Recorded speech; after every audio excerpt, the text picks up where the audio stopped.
Hey guys, it's Becca again.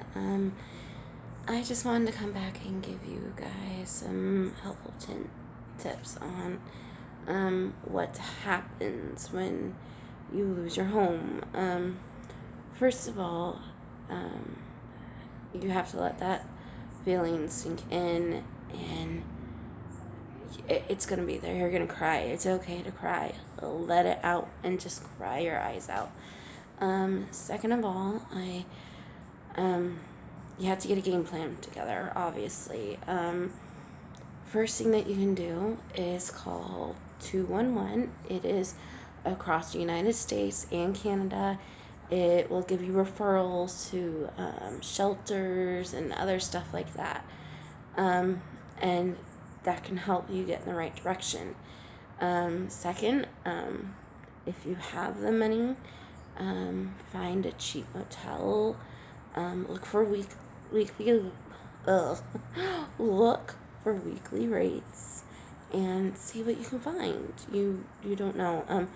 And like search for coupons. Like Motel 6 sometimes has coupons for at least 10% off online, or the longer to stay you book, sometimes the cheaper it is.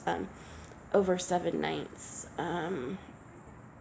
So look for that, but definitely look for weekly rates. Everywhere you go, it's going to be a little different. I mean, where you currently living, don't just look there. Maybe a couple cities over, something might be cheaper.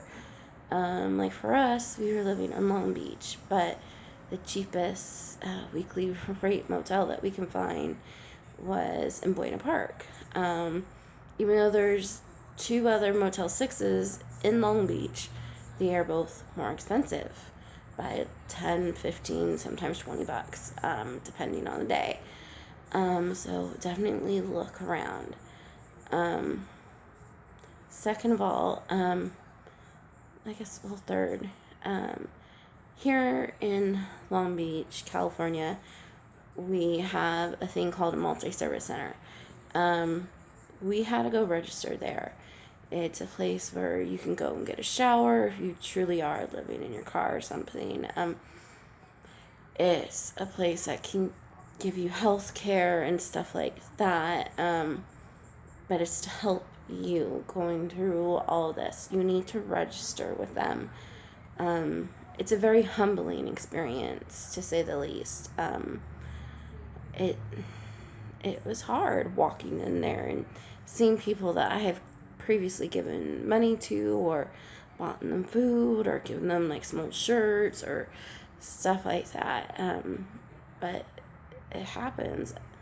I don't know their whole stories, but life happens. Next, if you're a family, they will refer you to Catholic Charities. Catholic Charities is across the country as well, so definitely look for them, but there are things that you're going to need for them. But Catholic Charities will also send you to the county first. The county I'm talking about, where you get your food stamps or general relief or something like that. Definitely you need that. Okay, for them, you're going to need a list of things to get help. You're going to need your social security cards. Okay, if you don't have that, go to the social security office and you need to apply for a new one. They will, on the spot, give you verification that you applied for it and that indeed is your social security card, your social security number. If you are a parent and your child needs it, you need to have both parents' socials. So that's one thing that you will need if you're not with the child's father or the mother. Definitely you need to contact them to get that. Or if they've since passed, I'm not really sure what to do, but definitely explain it to them. But as an adult, no, you don't need your parents. I thought I did for a minute, but my mother has since passed and I didn't remember. And my father lives in a different country, so trying to get a hold of him is a little bit scary. But turns out I didn't need it. Next, your definitely birth certificates to the county where you were born. Yes, a lot of counties you do have to pay at least $20 to get a new copy of it. That does take a little bit of time, but generally you get it within a couple weeks. So, and I know that's hard when you have no place to mail it to, but that's where at the county, if you're doing an emergency way, they can actually get your mail forwarded to them, which is nice if you have no place else to go. But you will have to register with the county. So, because Catholic Charities needs that third party verification that you are indeed don't have a home.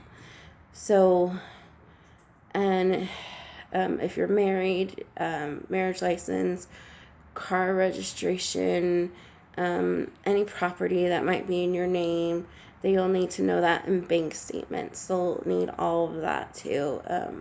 Paycheck stubs, if you don't have work, you've probably already been to the county seeking help, so they'll have all that already there. But even for Catholic Charities, you're going to need all that stuff too. And you're also going to need like updated TB tests. Oh yes, child immunization records. Definitely, you need that for both county and for Catholic Charities. And like school verification, stuff like that. And that's another thing, depending on where you live, a teacher, my son's teacher, reached out to this thing. I can't remember the proper name for it, but it helps us fight to keep our son in his school and helps us with any school supplies he may need, any extra uniforms or stuff like that that you may need. So look around, ask for help. I know that it's hard, but the help is out there. So I just wanted to give you a couple of these tips to hopefully look around. And also with the school services that we have here in Long Beach, they guarantee that my son can stay at his school for the rest of the year. So that at least is one thing off of my mind, why we're still looking for our home. But also make a list of places. Right now in California, everywhere low-income housing has years upon years waiting list. Section 8 is full. In the city of Long Beach alone, there's 50,000 people on the Section 8 waiting list. That says a lot about our nation and where we're going, at least to me. But this isn't a political thing.